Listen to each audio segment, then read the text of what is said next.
tele.tv.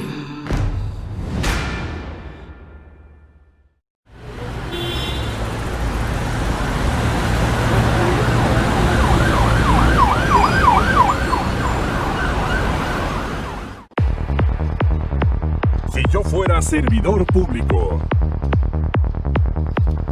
Un programa de análisis, participación e información ciudadana.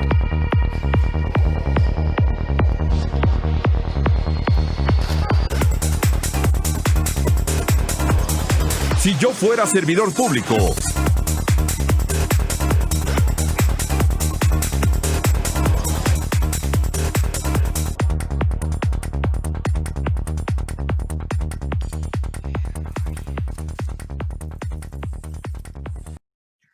Amigos, es un gusto que nos esté acompañando aquí en Si Yo Fuera Servidor Público a través de la pantalla de ASTERE TV. Muy contentos de estar con ustedes.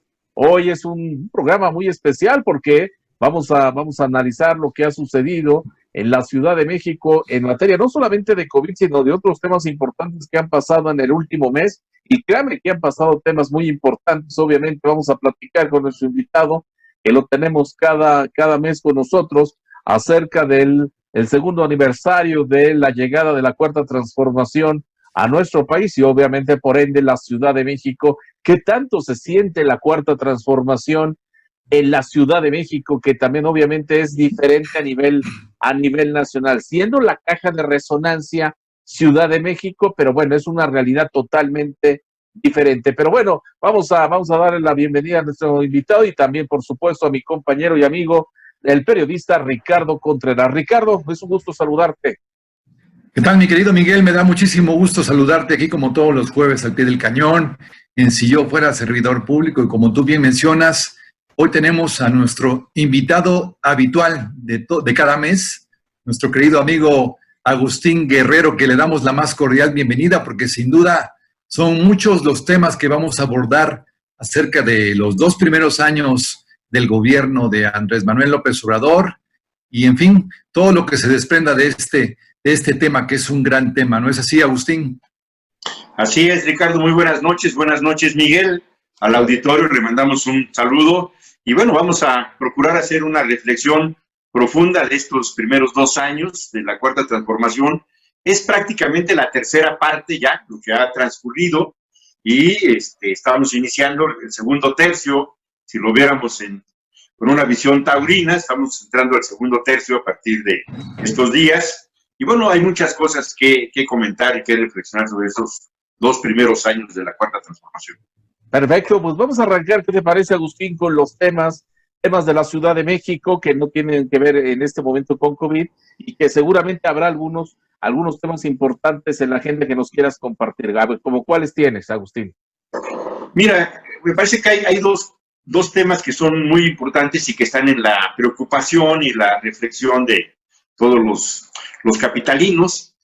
La primera de ellas, que tiene que ver, sí, con el COVID, pero es muy particular, la cuestión de la economía. Uh-huh. Este año ha sido un año muy difícil en materia de empleo, de ingreso, de perspectivas de crecimiento económico. Tuvimos una pérdida de casi 400,000 empleos y se requiere tener un compromiso, que es lo que ha estado haciendo la doctora Claudia Sheinbaum con el empresariado de la ciudad para poder desarrollar un conjunto de proyectos, de inversiones público-privadas que permitan recuperar una parte ahora del empleo que se ha perdido y recuperar la dinámica de crecimiento económico de la ciudad. Sí tenemos una muy mala señal, digamos, un indicador que nunca había ocurrido en la Ciudad de México desde que hay elecciones para los gobernantes, que es la caída en los ingresos. Está presupuestado para el próximo año que habrá más o menos 8,000 millones de pesos, menor al presupuesto del 2020, que significa más o menos el 8.8% del total del presupuesto de la ciudad, y que va a obligar nuevamente a desarrollar una política de austeridad pero también de cuidado de los recursos. Es menos dinero, se va a tener que realizar recortes sustantivos. Las alcaldías, por ejemplo, no crecen, o sea, no hay un incremento de presupuesto en las alcaldías, por el contrario, todas ellas hay una reducción, algunas significativas, y se va a orientar que este recorte pues salvaguarde lo que es el proyecto de obras, de inversión en la ciudad, y por otro lado salvaguardar pues los recursos básicos para lo que es toda la política social, que de tal manera que no se vea afectada la población. Y que el recorte vaya siendo más bien, que tenga un impacto en la operación administrativa del gobierno, que por sí ha hecho un esfuerzo importante, ¿no? Entonces, sí es una noticia esta de una reducción al presupuesto del 2021 menor que pues nos debe de preocupar. Ahora, tiene una explicación. Al final del día, la Ciudad de México no es una isla, el país mismo ha tenido una caída importante en la dinámica económica, afortunadamente menor al 10%. Allá por los meses de julio, agosto, todas las proyecciones que conocimos hablaban de una caída en el Producto Interno Bruto del país del orden entre el 12 y 13%. Finalmente andamos entre el 8 y el 9, todavía falta este mes para cerrar, pero el que tengamos una caída de un dígito, pues es importante para pensar en un mejor año en el próximo. Y si lo vemos en el conjunto de las economías, en Europa, en Estados Unidos, bueno, pues es un fenómeno global lo que estamos viendo. Hay una crisis económica que hay que reconocerla así. Y el asunto de esta crisis es que los gobiernos de la Cuarta Transformación decidieron, primero el federal y lo mismo el gobierno de la ciudad y los demás gobiernos donde Morena tiene esa responsabilidad, de no caer en la tentación de endeudarse, de pedir prestado para completar gastos, sabiendo que hay una reducción en los ingresos del Estado, en el pago de los impuestos, de las contribuciones, hacer un ajuste a los gastos de la administración para que no por ese problema se tenga que recurrir a la deuda. La deuda de la Ciudad de México es una deuda muy manejable desde los tiempos de Andrés Manuel como jefe de gobierno, y luego con Marcelo Ebrard se mantuvo en un manejo discreto y siempre a la baja, siempre procurando que no nos ganaran los intereses de la deuda. Y ahora mismo no hay empréstitos, no hay préstamos que haya pedido el gobierno de Claudia en estos 2 años para cubrir los gastos de la ciudad, y eso me parece que se va a mantener en el 2021, que con el poco dinero, bueno, pues hacer un sacrificio para que alcance para lo sustancial y no tener que recurrir a la deuda. También ya tenemos buenas noticias, o sea, ya tocamos fondo. Parece ser que con todos los indicadores de pérdida de empleo, los meses más fuertes fueron abril, mayo, junio, y ahí vamos, repuntando poco a poco en el mismo contexto nacional. Finalmente, la economía de la Ciudad de México es una copia al carbón de la economía nacional, es la zona económica más importante del país, y se comporta muy parecido. Entonces, ya en los reportes que tenemos a nivel federal, incluso ya este último mes tuvimos un repunte, un crecimiento en el mes del 8%, que ante una caída que traíamos de casi 15 puntos, pues no se nota, pero ya tocamos fondo, o sea, ya no seguimos cayendo, y creo que en la Ciudad de México ya también estamos en ese punto de tocar la parte más baja de la caída económica y empezar a repuntar. Yo creo que nos tengan confianza para que los próximos meses, empezando el año, podamos tener mejores indicadores económicos, ¿no? La recuperación del empleo y del ingreso, que es lo más importante para las familias capitalinas. Muy bien. Ricardo. Digo, sobre todo porque es muy revelador ese tema que tú has mencionado de la caída de los 8,000 millones de pesos en lo que es la Ciudad de México, la capital de la República Mexicana, y que esto va a tener que hacer unos ajustes ahí la jefa de gobierno en el tema principalmente, supongo que de inversión, en el tema de ajustes en el personal, digo, de confianza, supongo. Entonces, digamos que nos espera un año con el cinturón más apretado y, digo, ¿tú crees que esto tenga alguna repercusión en el tema electoral, que tenga que pagar el costo el partido en el poder? Digo, pensando en que 2021 pues se renueva el Congreso Federal, el Congreso de la Ciudad de México, varias gubernaturas. ¿Hay alguna vinculación con el tema político, con el tema económico, Agustín? Bueno, ese es un interrogante, Ricardo. Yo soy sincero, no lo hemos medido, o sea, no hemos medido el estado de ánimo de la población en todo este año, en el contexto de este año, y ese estado de ánimo, cómo se puede expresar en la elección de junio. O sea, estamos prácticamente a medio año de la elección constitucional y hay que hacerse a la idea desde ahora que va a haber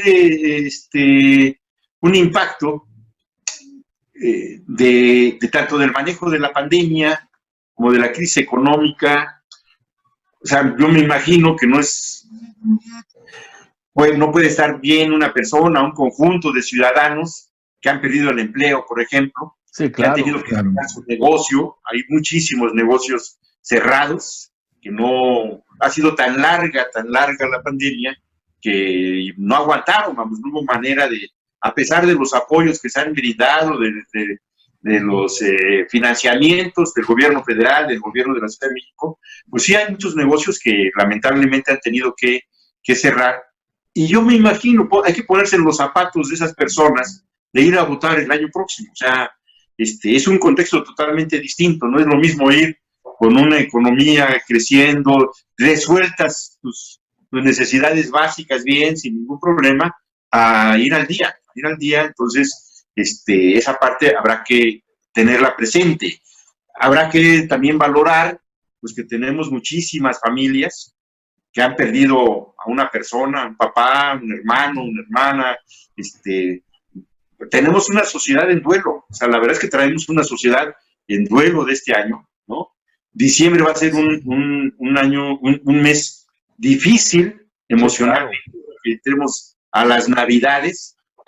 Amarga Navidad, como dice la canción, ¿verdad? Una amarga Navidad.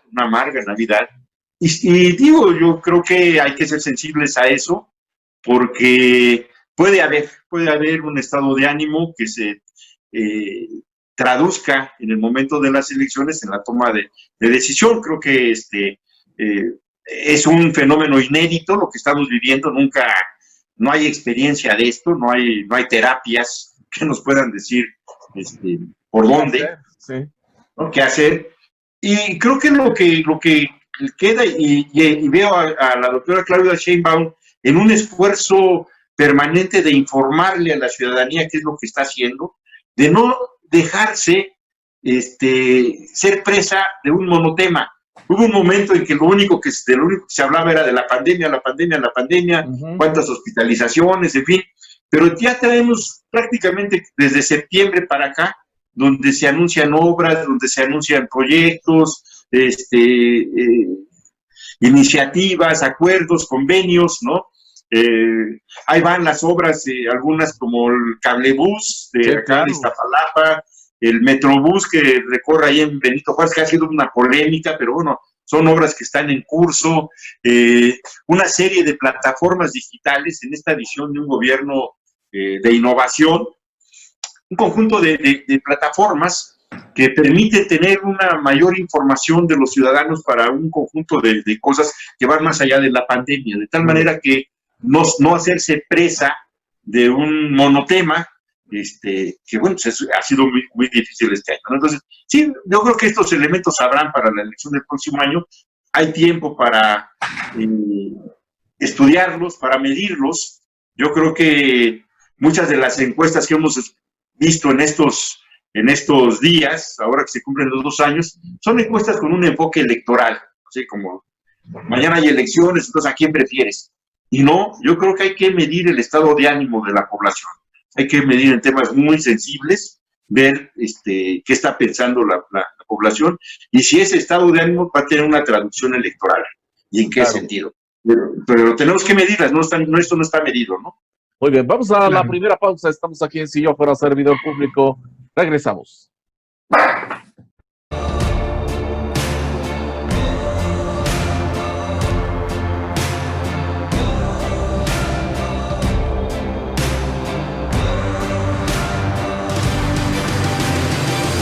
Aztele.tv.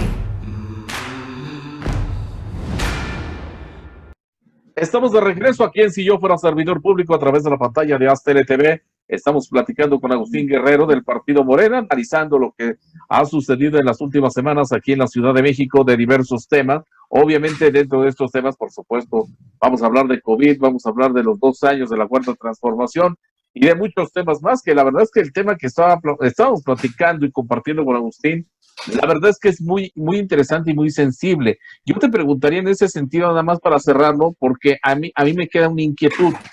Si estamos hablando de un recorte de presupuesto, estaríamos hablando también de que no va a haber ya más apoyos a los pequeños negocios. Ya ves que, bueno, sabemos que a través de Fondeso se estaban dando ya apoyos a diversos sectores aquí en la capital. ¿Tú sabes algo si van a desaparecer o van a seguir o qué va a pasar? No, son de esos ámbitos que se van a hacer un esfuerzo para mantenerlos, o sea, impactar lo menos posible a la gente que recibe un apoyo, que tiene algún recurso por parte del gobierno. Entonces, esa parte se mantiene. Gusta salvaguardarla, lo mismo que las inversiones, lo que se tiene proyectado para inversiones que tienen un impacto en el empleo, en el ingreso de los trabajadores, igual mantenerlos. No, serían recortes de índole administrativo, hacer economías en insumos, gasolina, alumbrado de oficinas, en fin, o sea, buscar administrativa, la mayor cantidad de las economías en esta parte, ¿no? Entonces, esperemos que más adelante pueda reponerse, que es algo que sucede también año con año, que ha sucedido. Yo tengo esa expectativa. Se aprueba en diciembre el presupuesto de ingresos, la ley de ingresos y el presupuesto de egresos de la ciudad. Y lo que ha ocurrido desde el año, por lo menos desde el año 2012, es que se aprueba una cantidad y cierras el año con un aumento. En el caso del último gobierno, el de Miguel Mancera, hubo incrementos de ingresos no presupuestados del orden de 12,000 millones de pesos al año. De tal manera que ya cuando haces las cuentas al final del sexenio, hubo un ingreso superior a 60,000 millones de pesos, casi 70,000 millones de pesos, superior a lo que se presupuestaba.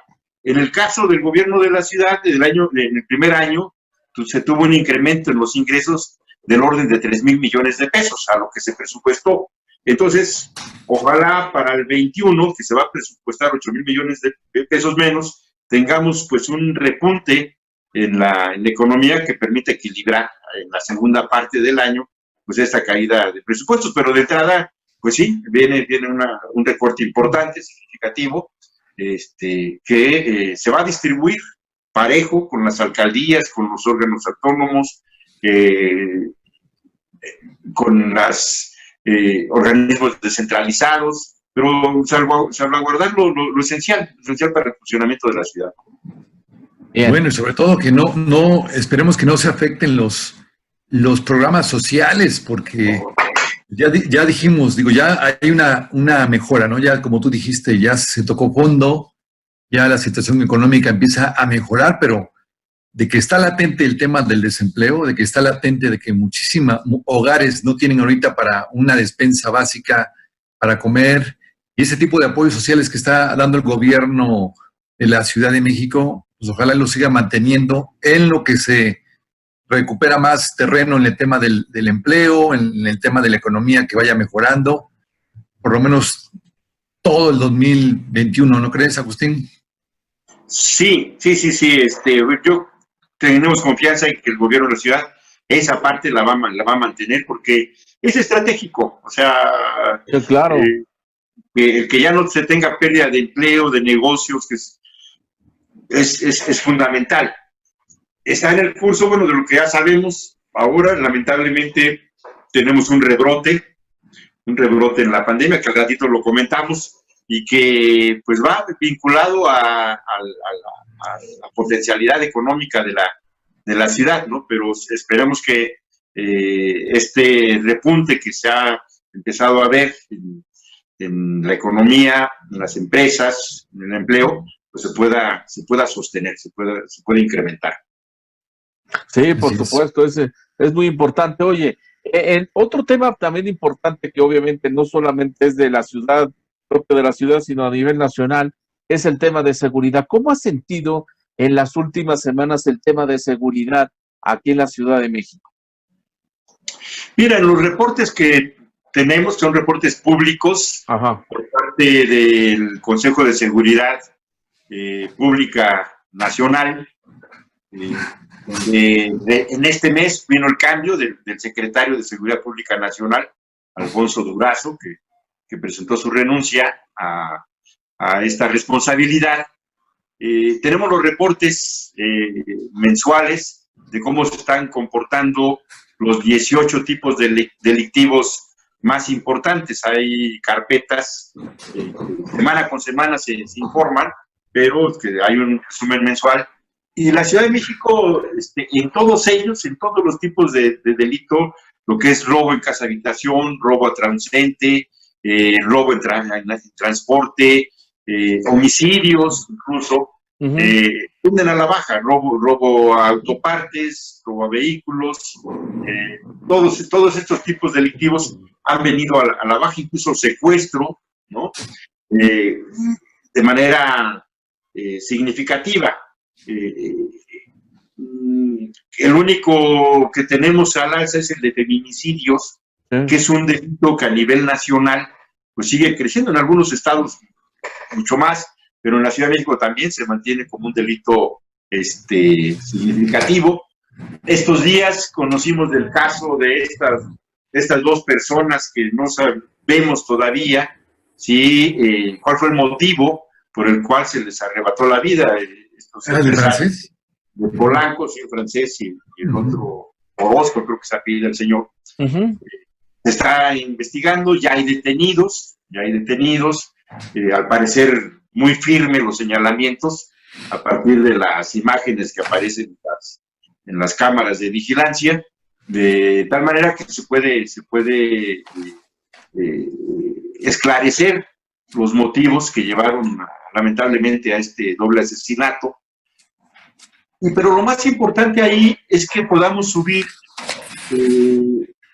el nivel de judicialización de los casos delictivos, es decir, que tengan como consecuencia el arresto, la presentación en un proceso penal ante jueces de los responsables y las sentencias, que claro. Ese es el otro indicador. O sea, nosotros venimos en general de una estadística muy pobre, en el sentido de que solamente el 2% de los delitos que se levanta denuncia terminan en un juez con presuntos responsables y de ahí a la sentencia. Entonces, eso es la ventana, es enorme. Se alienta al delito cuando se sabe que no se castiga. Claro. Se castiga muy poquito, ¿no?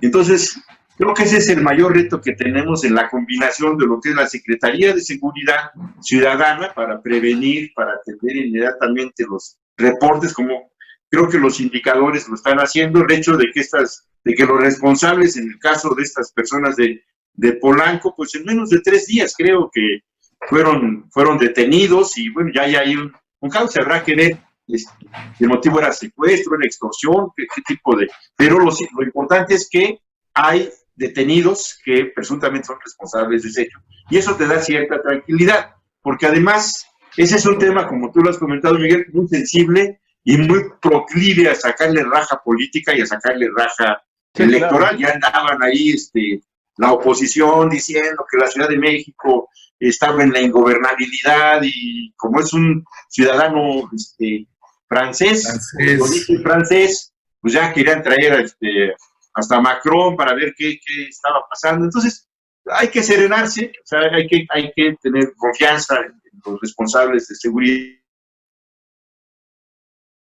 y que la Procuración de Justicia, lo que es ahora la Fiscalía de la Ciudad de México, pues pueda judicializar, armar bien las carpetas, y que los presuntos responsables pues no tengan puerta de salida, que vayan bien instrumentadas, bien con pruebas contundentes, de tal manera que se pueda reducir esta ventana de impunidad. Creo que vamos en ese camino.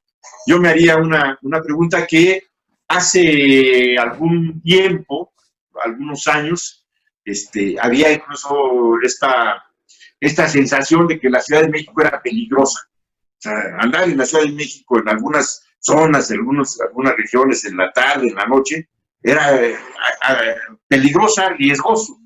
Yo creo que ahora hay una sensación distinta. Creo que no podríamos afirmar que la Ciudad de México es peligrosa. Sí hay delincuencia, en fin, o sea, eso, pero en un manejo, en un tono muy manejable, en un nivel muy manejable, y con una reducción importante en cada uno de los tipos delictivos, que nos genera una sensación, pues, de que se le va ganando la batalla en este periodo a la delincuencia, ¿no? O sea, hay un reconocimiento por parte del secretario, Omar Harfuch, de la existencia de bandas, de cómo operan. Por cierto, se quedó en el cargo, ¿no? Sí, o sea, no ganas nada con negar, decir, no, aquí no hay crimen organizado, aquí no hay. No, sí hay, y hay que combatirlo. Y sabemos dónde están, y hay que enfrentarlos, hay que desmembrar las bandas. Sabemos que además son así como como estos animalitos que salían en las películas, que destruyes uno y aparecen más, ¿no? Entonces, las cucarachas. Sí, las descabezas y aparecen otros y otros, pero es una batalla de nunca terminar. Pero en la medida en que todo eso se vaya judicializando y se vayan presentando responsables ante los jueces, pues se va a ganar la confianza de los ciudadanos. Creo que vamos bien. Sí, pero digo, no hay esa sensación a 2 años del gobierno de Claudia Sheinbaum, que ese sigue siendo el gran pendiente, el tema de la seguridad. Yo te diría que ha sido de contrastes estos 2 años. Hay que hacer un balance. La mejor manera de no equivocarse es hacer análisis objetivos. Entonces, aquí comentamos hace ya más de un año, cuando estaba todavía de secretario Jesús Horta. O sea, ya llevamos 2 secretarios de seguridad pública. Ahora prófugo de la justicia. Ahora prófugo de la justicia, así es, a eso iba. O sea, uno de los elementos que ubicábamos en el diagnóstico es que la policía de la ciudad terminó siendo cómplice del crimen organizado de la ciudad. O sea, al final la administración de Miguel Ángel Mancera, la policía y la delincuencia eran uno, ¿no? Por eso se nos desbordó que el último secretario, ¿quién fue? Raimundo Collins, ¿no? Raimundo Collins con el Cerrot, que también anda en la misma situación. Otro prófugo, ¿no? Hay que nos prestar un carrito de los que tiene de colección. Sí, entonces, ¿qué decíamos? Bueno, lo primero para esperar buenos resultados, evidentemente, además de que sean policías capaces, que haya investigación, que haya análisis, que estén bien equipados, que haya capacitación, todo eso, es que los mandos pues sean policías, que sean incorruptibles, que no estén a la orden o en complicidad con la delincuencia. Porque si eso ocurre, pues por más estrategia, por más patrullas, por más armamento, por más de todo, pues no va a funcionar la cosa. Y se nombró en el primer momento a Jesús Horta, en esa perspectiva, y Jesús Horta ha sido removido no por incapaz al frente de la policía, sino por corrupto, o por sospecha de corrupción, en la adquisición de equipo de armamento cuando estuvo en la Policía Federal, ¿no? Cuando dependía de la Secretaría de Gobernación de Osorio Chong, por lo que sabemos de la investigación, pues hubo unas adquisiciones irregulares a sobreprecios, y esa es la causa por la cual se le abre un proceso penal, pero no porque haya estado vinculado al crimen organizado. O sea, también creo que hay que distinguir esos elementos. Ahora sí que podemos decir que ya traía su cola, la cola. Ya traía la cola y se le levantó la falda y ahí apareció, ¿no? Y bueno, por ese hecho. Pero fue evidente que con Jesús Horta no avanzamos nada en materia de seguridad. O sea, no hubo una estrategia que permitiera generar resultados objetivos, sustantivos frente a los capitalinos, que acreditaran que efectivamente había una estrategia correcta y que se estaban llevando bien las cosas.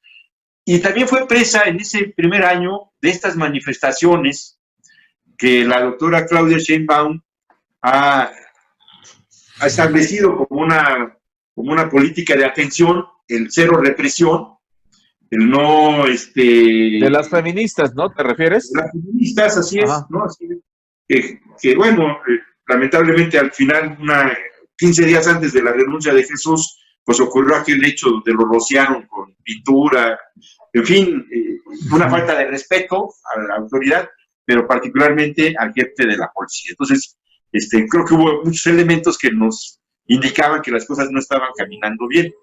Creo que en el tiempo que lleva Omar Harfuch al frente de la Secretaría, pues las cosas se han enderezado, hay una estrategia, hay resultados, permanentemente hay detención de bandas, de líderes, de recuperación de mercancías robadas, en fin, ¿no? Entonces, creo que uno entra al sistema repito, del Consejo de Seguridad, y los datos son de indicadores positivos. Pero sobre todo me parece que lo más importante es esto, Ricardo. O sea, hoy podríamos decir que la Ciudad de México es peligrosa, o sea, comparada con lo que había hace 2 años antes de que llegara Claudia Sheinbaum, y yo diría que no. Yo creo que entre otras cosas también por la pandemia, también hay que meter todos los factores, pero la percepción de la ciudad es que no es lo peligrosa que era. O sea, siempre hay el riesgo de algún robo o algún incidente, pero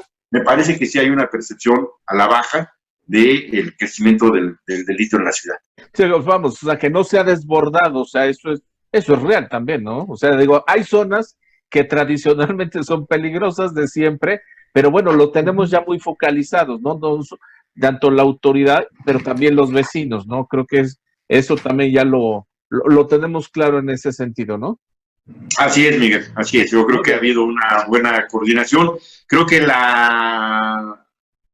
esta área de Guerrero Chiprés, de Salvador Guerrero Chiprés, del Consejo Ciudadano, que es un organismo del gobierno de la ciudad, un organismo descentralizado, en el cual los vecinos pueden tener reportes para que tengan una respuesta inmediata a sus quejas en materia de delitos. Creo que también ha sido importante la participación del Consejo Ciudadano en materia de seguridad pública, ¿no?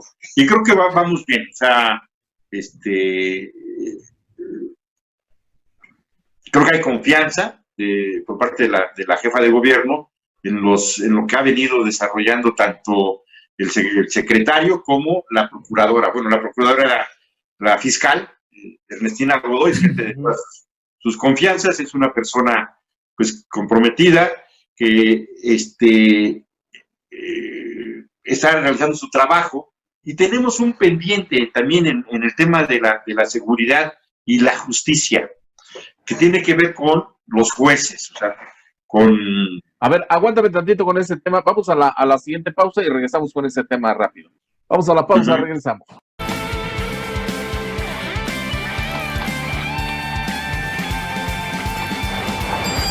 Aztele.tv. Bueno, amigos, continuamos aquí en Si Yo Fuera Servidor Público. Continuamos platicando con Agustín Guerrero acerca de pues, de cómo está la ciudad, cómo está el país a 2 años de que llegó Andrés Manuel López Obrador como presidente de la República, cómo está la Ciudad de México con la llegada de Claudia Sheinbaum. Y ibas a abordar un punto muy importante acerca de lo que es la impartición de justicia. ¿Qué tan congruentes, qué tan honestos son los jueces? Ese tema que me parece que es muy interesante porque pues, siempre ha generado mucha polémica. Tú ibas a hacer un comentario al respecto y lamentablemente se nos presentó el corte, pero aquí estamos de nueva cuenta, Agustín. ¿Qué hay de ese tema? Mira, yo, todo este proceso de la seguridad termina con la impartición de justicia, ¿no? Y lo que nosotros tuvimos fue un tribunal de justicia con Elías Azar al frente de ella, donde quedó la percepción, incluso la información, pues de que la justicia era para los que tenían dinero, para los que podían pagar la justicia, obtener juicios, resoluciones favorables y un abandono total a gente de escasos recursos, humilde, que no ha tenido acceso a la justicia. Tenemos un sistema y un universo de jueces donde imperó el nepotismo, donde imperó los negocios. Hubo cosas muy que ahora mismo se están investigando, de fondos, de partidas, de fideicomisos que se utilizaron de manera muy discrecional por parte del titular del tribunal, de Díaz Azar, y bueno, estamos viendo ahorita esta administración donde los remanentes, lo que quedaba de los recursos año con año al tribunal, pues no se reincorporaba al presupuesto de la ciudad, al erario de la ciudad, sino que se utilizaba para fondos de retiro, por un lado, para la compra de instalaciones a sobreprecios, lo que fue la ciudad judicial, lo que es la ciudad judicial allí en Auditores, esta otra zona de juzgados que está sobre patriotismo, en otra plaza comercial que está ahí, que son reciente, que hay sospechas de sobreprecios, ¿no? De corrupción en estos casos, ¿no?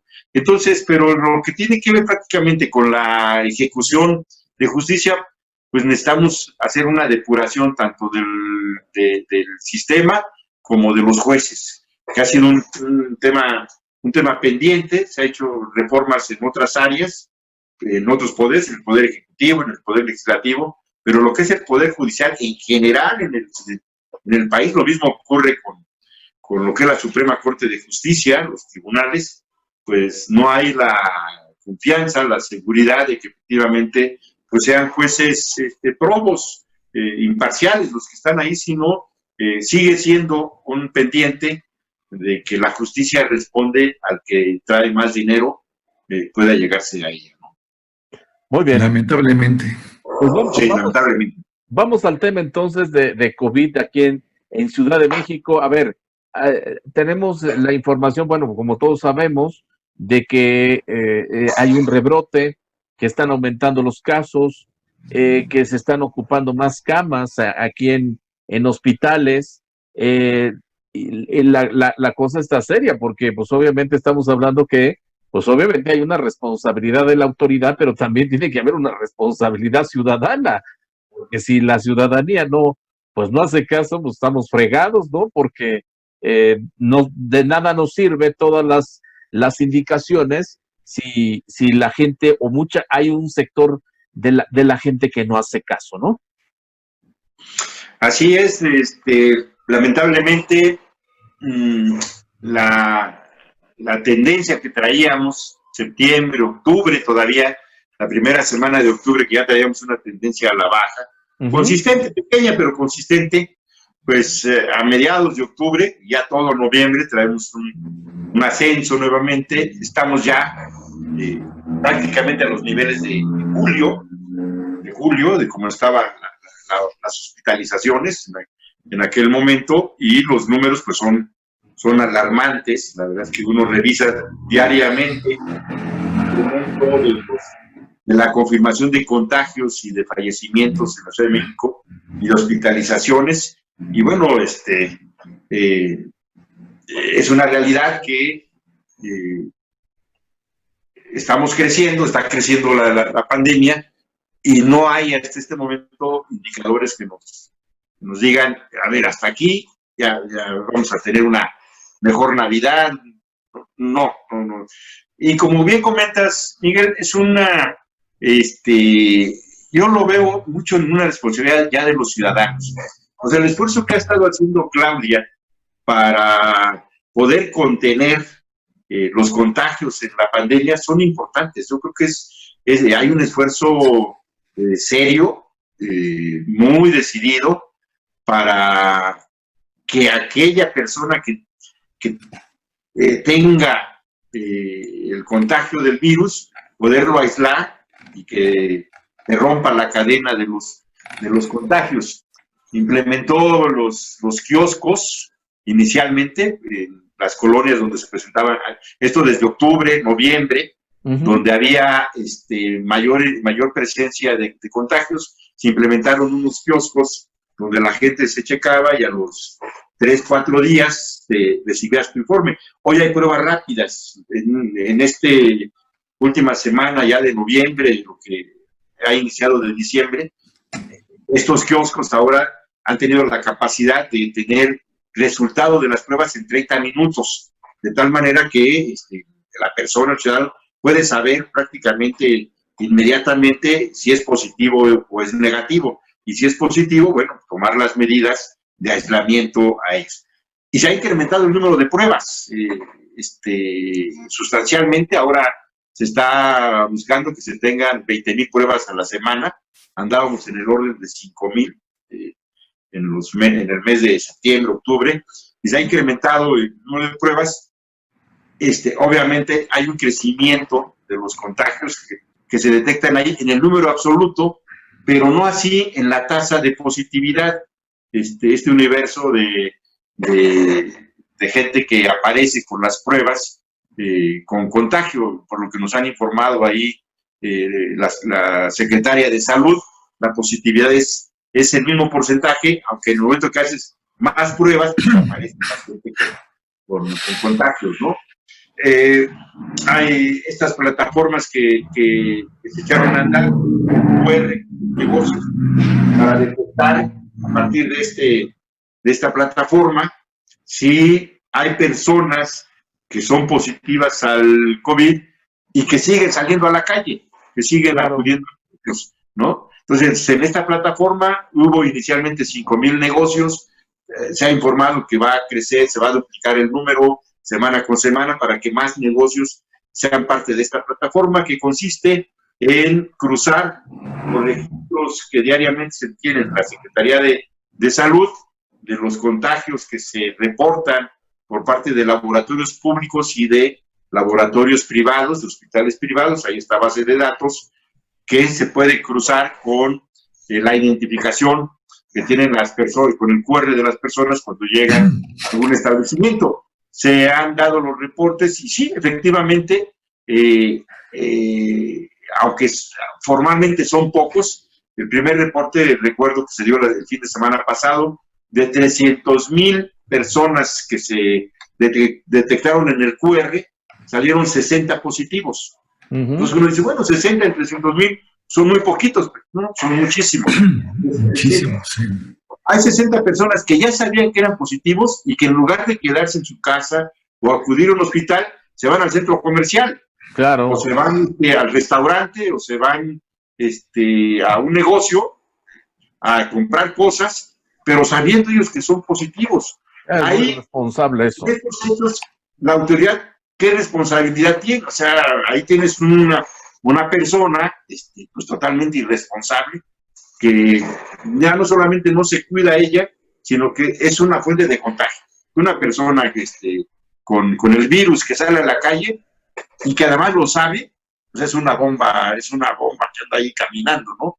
Entonces, creo que el esfuerzo que se ha hecho por parte del gobierno ha sido muy importante, pero mucho está en la responsabilidad de los ciudadanos, como bien lo comentas, que siga habiendo las plazas llenas, no se toman las medidas, a pesar de que ya se usa más el cubrebocas, las caretas, pues nunca falta algunos que pues que de manera muy irresponsable pues siguen apostándole a contagiarse y a contagiar. Algunos imprudentes. Fíjate, Agustín, que te quiero comentar, ya que hablas al respecto del incremento de los contagios y fallecimientos en la Ciudad de México.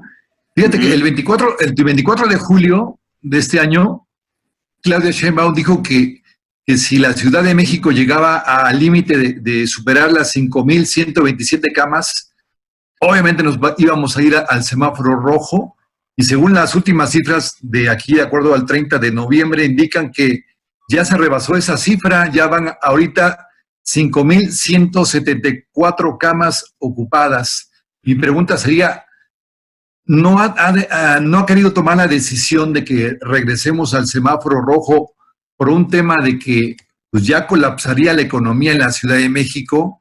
Porque obviamente esto desataría pues, un efecto boomerang en el tema de cierre de comercios, desempleo, no sé, un tipo de manifestaciones sociales en contra del gobierno, en contra de la autoridad.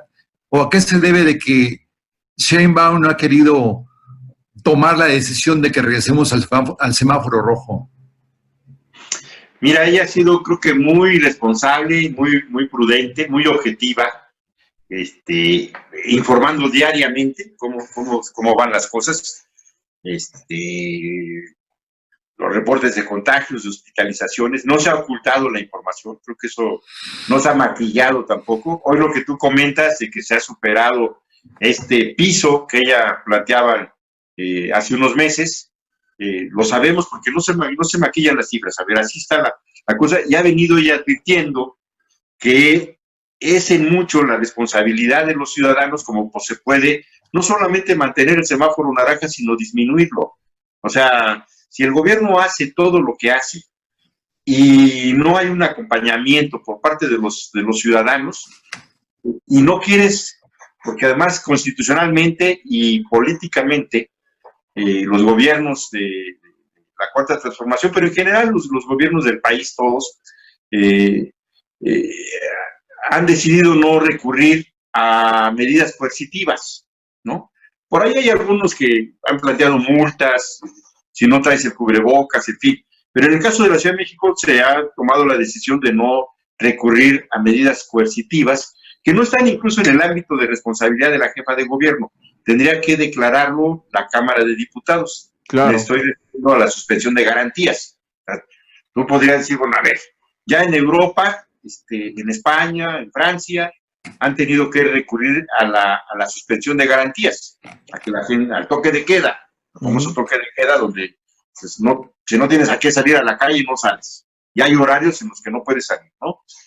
Y es una medida de fuerza, porque la garantía de esa medida la tiene que llevar adelante la policía, ¿no? Entonces, en el caso de nosotros, de la Ciudad de México, se establece que no hay la necesidad de recurrir a medidas más drásticas, a medidas coercitivas, y que se tiene la confianza en la conciencia de la gente, en que es el propio ciudadano, que por su bien, pues se tiene que cuidar, o sea, lo cual parece muy elemental. O sea, nadie hace cosas para hacerse daño. En general, digo, ahora estamos en la pandemia, pero en general siempre hay un sentido de protección a uno y de protección a la familia, a la esposa, a los hijos, a la mamá. O sea, nadie en su sano juicio hace cosas que vayan a dañar a la gente querida, a tus amigos, en fin. Y entonces apuestas a eso, apuestas a una conciencia de protección de la especie. Sí, bueno, no nos protegemos. Y sin embargo, no es así. O sea, yo he tenido la amarga experiencia en estos días de familias completas, amigas mías, o sea, o un amigo que su familia completa se ha contagiado, o sea, la esposa, los hijos, evidentemente no premeditadamente, pero algo pasó ahí, que el contagio de uno de ellos contagió a los demás, ¿no? Y le estamos apostando eso a la conciencia de la gente de cuidarse. Somos muy dados a decir, si no te cuidas tú, ¿quién te cuida? ¿No? Bueno, está bien, pero no se cuida uno, o sea, parecieran frases huecas. Pero hay que insistir en eso. Ahora, aguanta un ratito, Agustín. Nos tenemos que ir a la última pausa. Estamos aquí en Si Yo Fuera Servidor Público. Regresamos.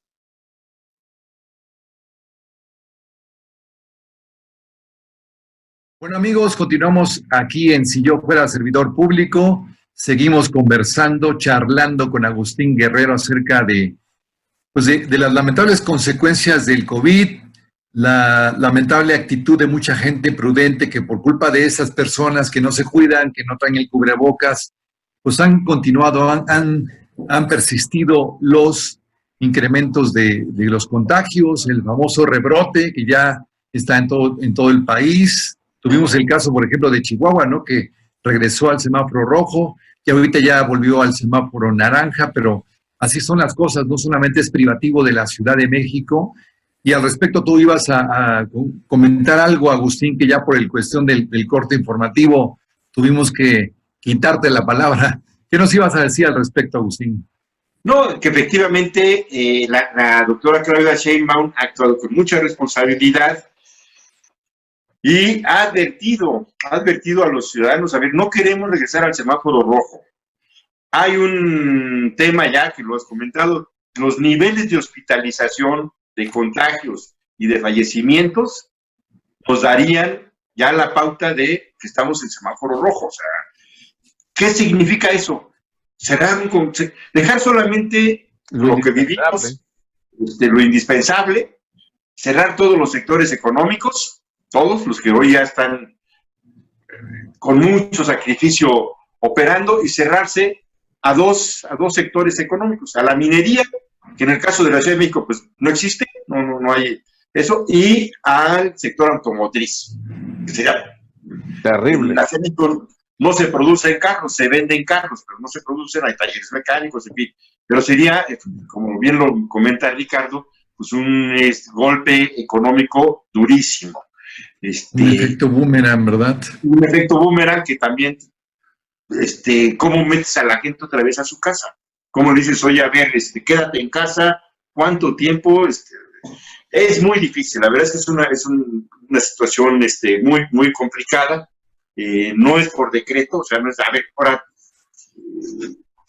se cierra todo, y asumamos las consecuencias.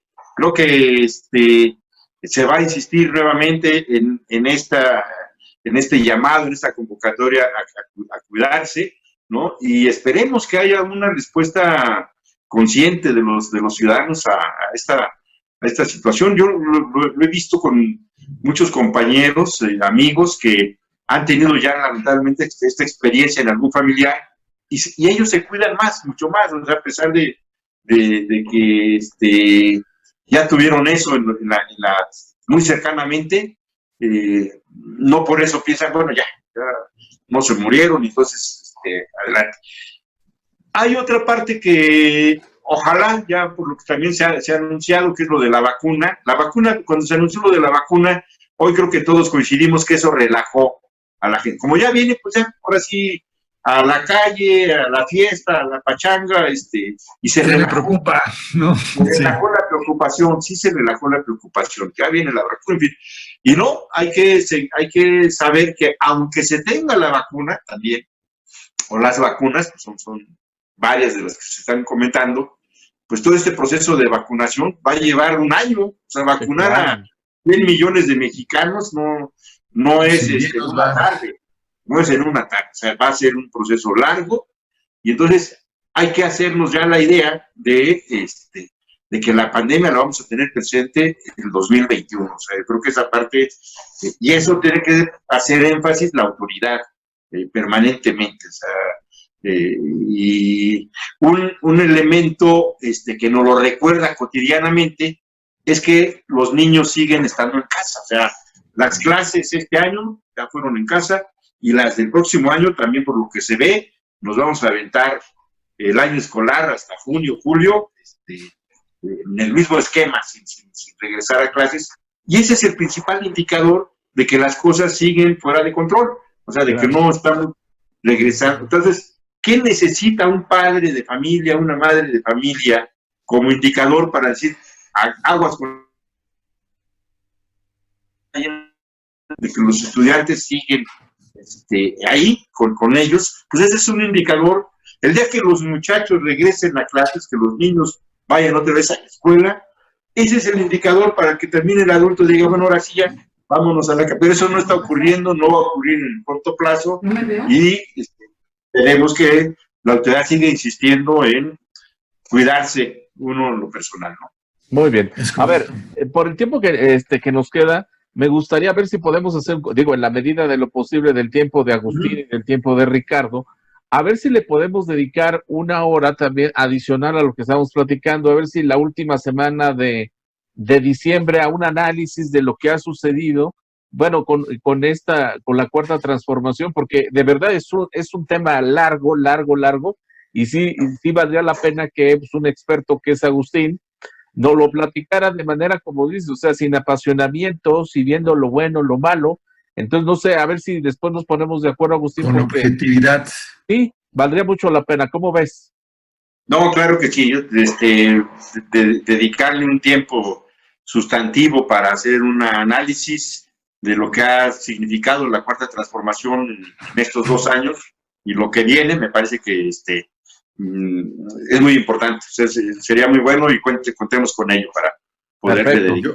Bueno, pues no nos ponemos de acuerdo nada más en la fecha, pero sí me gustaría en estos puntos, a ver si podemos tocar, a ver, sería muy importante que nos digas 2 puntos importantes de la cuarta transformación, de lo bueno, y 2 puntos que no sean buenos, bueno, que sean obviamente malos, o sea, las fallas, errores, como le quieras llamar, de esta cuarta transformación. Y sumado, me gustaría ver también que Ricardo haga su pregunta o sus preguntas de una vez. ¿De una vez? Sí, de una vez. ¿O quieres esperar hasta que...? No, digo, está bien, digo, yo pensé que me quedé pensando en el programa que estás planeando para final de mes, pero sí, tienes razón, ahorita en el tema de la cuarta transformación, a 2 años de que llegó pues Andrés Manuel López Obrador y toda la expectativa que ha generado con el tema de primero los pobres, pues ha sido muy criticado, ¿no? Sobre todo en este tiempo de pandemia, cuando pues no se negó a comprar los medicamentos como realmente la gente lo pedía, como veíamos en las notas informativas del desabasto que había de medicamentos, de insumos, de cómo la gente fallecía, del tema que vimos ahora recientemente en Tabasco, que se inundaron, y que fue porque decidió López Obrador, que dijo, pues para el sur, las zonas chontales y los indígenas, preferible que se dañen ellos a la capital, que es Villahermosa. Entonces se ha criticado fuertemente que pues no es tan serio el compromiso a favor de primero los pobres. ¿Cómo lo ves tú por ahí, Agustín? Mira, yo creo que lo más importante en estos 2 años ha sido la voluntad de limpiar de corrupción a la administración. Todo era negocio en el gobierno. O sea, el gobierno se dedicaba a saquear el erario, ¿no? Pagan los impuestos, la gente que paga impuestos, ahí tienes el recurso, y luego el gobierno era realmente un comité para saquear el erario, para hacer negocios, todo. O sea, el cajón que metes la mano, lo que sacas es corrupción. Entonces, esta voluntad de Andrés Manuel que ha planteado, queremos tener un gobierno honesto, un gobierno honrado, un gobierno que no llegue a hacer negocios, que no llegue a saquear, que administre con pulcritud y con honradez los recursos públicos y que se destinen primero a la población con mayores necesidades, con mayores requerimientos, ¿no? Es la primera definición. Ha sido un proceso lento, porque, como repito, prácticamente en todos los cajones de la administración pública pues eran negocios, eran actos de corrupción donde estaban coludidos las anteriores autoridades, y que no es solamente una cuestión de voluntad y de decreto, sino pues de tomar medidas, decisiones para ir desarticulando eso. Tocas un tema importante, el tema de los medicamentos. La salud, lamentablemente, en nuestro país se convirtió en un negocio y no en un derecho, ¿no? Y no en una obligación. Un derecho de los ciudadanos a tener un sistema de salud eficiente, de calidad, con atención de médicos y con acceso a medicamentos económicos, baratos o incluso regalados, ¿no? Como un derecho, y la obligación de la administración de garantizar ese sistema, ¿no? Teníamos un sistema de salud que era un negocio que se abandonó, no de gratis, Ricardo. En estos 20 años, si observamos, crecieron los hospitales privados como honguitos por todos lados, ¿no? O sea, el nivel de crecimiento de los hospitales privados comparado con el sistema de salud público no se compara. O sea, aparecieron por todos lados la red de hospitales privados muy caros.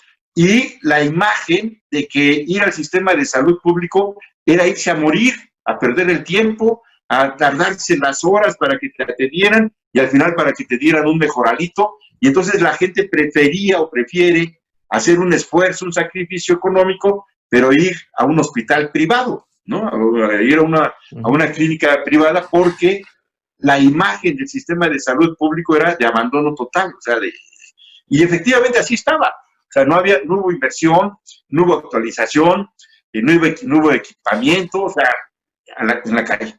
Y los medicamentos, pues eran un negocio, porque la salud al final se le dio ese enfoque de negocio, y entonces había un monopolio que vendía, suministraba los medicamentos al precio que ellos querían al sector público, a los hospitales públicos, y además había, pues, un manejo muy discrecional, porque todo el mundo compraba medicamentos, el IMSS, el ISSSTE, los sistemas de salud estatales, en fin. Poner en orden todo eso, que es lo del INSABI, o sea, que se plantea por parte del gobierno de la Cuarta Transformación, ordenar todo el diseño del sistema de salud a través del instituto, del INSABI, para, entre otras cosas, retomar el control del suministro de medicamentos, regularizar a los trabajadores del sector salud. De pronto tienes ahí trabajadores, médicos, enfermeras, que llevan trabajando 10, 15, 20 años sin base laboral, sin derechos laborales, ¿no? Ahí los hacían firmar cada 3 meses un contrato, una cantidad enorme, 83,000 más o menos, que es lo que se ha planteado la Cuarta Transformación, de basificar en esta etapa, en este gobierno, darle la base a 86,000 trabajadores. La pandemia también nos exhibió que faltan especialistas, particularmente internistas, ahora que tenemos esta crisis de la pandemia. Faltan especialistas. Se toma la decisión también por parte del gobierno de Andrés Manuel de destinar recursos para mandar a nuestros muchachos a estudiar, especializarse en el extranjero, y que puedan, ante situaciones como la que estamos viviendo, pues tener un stock de especialistas en nuestro país que nos permitan atender este universo de requerimientos. Entonces, creo que en este tema del combate a la corrupción se ha avanzado bastante. El presidente daba en este segundo informe un dato importantísimo. Él sostiene que en el combate a la corrupción se lograron recuperar o hacer una bolsa de 700,000 millones de pesos. 700,000 millones de pesos que, en lugar de irse por el caño de la corrupción, pues se están atendiendo a programas sociales, a equipamiento, a infraestructura, en fin, o sea que esos recursos se están canalizando de otras. Es la primera vez que tenemos un dato de un presidente de cuánto cuesta la corrupción o cuánto ha costado la corrupción. Si lo ponemos en 2 años, estamos hablando de 350,000 millones de pesos, lo que se ha recuperado o lo que no se ha ido, lo que no se fue por el lado de la corrupción. Y es una suma de dinero importante, porque él sostiene que este combate a la corrupción es lo que ha fondeado fundamentalmente los programas sociales, las políticas sociales del gobierno de la Cuarta Transformación. Yo creo que ese es un tema muy positivo y que sí se requiere el tiempo suficiente para explicar cómo este punto de limpiar de corrupción al país pues se traduce en un elemento positivo en el gobierno de la República, ¿no? Entonces, cosas negativas, hay varias, creo que... Nos queda un minuto, Agustín, a ver, en un minuto cuéntanos de alguna. Mira, creo que nos ha faltado mayor acompañamiento al presidente. Creo que el gabinete, en algunos, ya va a haber tiempo para hacer un balance de los secretarios. Al final del día, los secretarios son la representación del presidente en cada área. Y creo que ha habido secretarios que no aparecen en estos 2 años, la gente no los ubica. Si tú le preguntas al ciudadano de a pie, oiga, dígame 5 nombres de secretarios o secretarias, 1, 2, 3, 4 y difícilmente llegas a 5, ¿no? ¿Quién es el secretario de Salud? No, por ejemplo, ¿no? Sí, por ejemplo, digo, hay que hacer el balance de cada uno de ellos, pero me parece que en general es un gabinete que no se ha visto, o sea, que le falta presencia y le falta información a la gente y tratándose de un esfuerzo de transformación, de un cambio profundo, requerirías, ahora sí que mayor alineación, que se vea más espíritu de cuerpo, más rostros, más voces. Creo que a veces el presidente está muy solo, o sea, le entra a todos los temas, debate todos los temas, tiene postura en todos los temas, pero para eso tienes a los secretarios también, para que cualquier tema pues, sale primero el secretario, fija postura, en fin, porque el gobierno de la Cuarta Transformación no es un gobierno de consenso, no estamos procurando la unidad nacional, o sea, ¿no? Sino desarrollar un proyecto político, económico, una visión de país distinta a lo que fue el pasado reciente.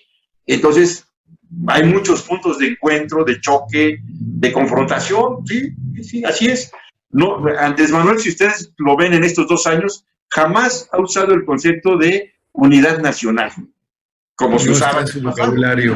De pronto había una crisis económica, a la unidad nacional, que había una inundación, a la unidad nacional, que había un sismo, a la unidad nacional. Andrés, en este tema más fuerte que es el de la pandemia, jamás ha utilizado el concepto de la unidad nacional, y se le puede criticar, pero es parte de una visión, o sea, claro. Al final del día, la Cuarta Transformación es un modelo, es un régimen político distinto al neoliberalismo, y hemos estado estos 2 años en la confrontación permanente, y así va a seguir, o sea, así va, la polarización que se menciona, de que es que ha polarizado el país, sí, y es consciente, o sea, no es que ese no lo veo como un error, sino que luego no se entiende porque estábamos acostumbrados a la simulación, estábamos acostumbrados a que siempre que había una crisis había que recurrir a la unidad de los mexicanos para defender a la patria, sí, pero al final del día, cuando hacíamos el balance,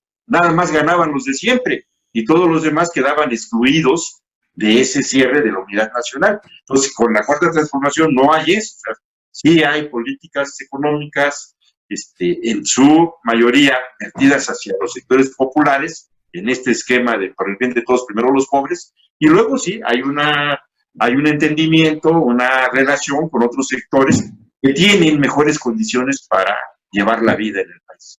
Muy bien. Agustín, muchísimas gracias por tu participación. Se nos acabó el tiempo. Gracias. Pero estaremos ahí poniéndonos de acuerdo para los últimos días de enero, hacer ese balance que yo creo que va a ser muy interesante porque ya nos vamos a poder explayar de muchos temas, personajes de la 4T que valdría la pena que todos lo conozcan. ¿Te parece? Así es, Miguel, así es, muchas gracias y pues hay que seguirse cuidando. Claro que sí, nos vemos, Agustín, nos vemos, Ricardo. Hasta luego, Miguel. Agustín, un abrazo y gracias por acompañarnos. Gracias Igualmente. a todo este gran auditorio que nos acompañó en esta televisora. Por supuesto, quédese en la programación de Hasta LTV. Nos vemos. Hasta pronto. De pronto. Astele.tv.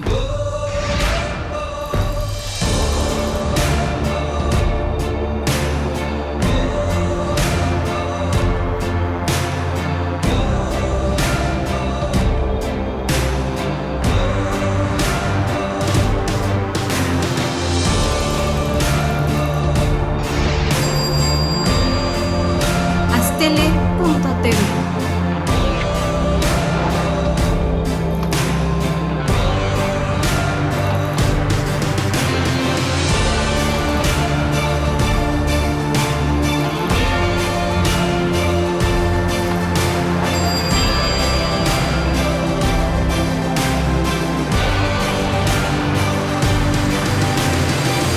Astele.tv.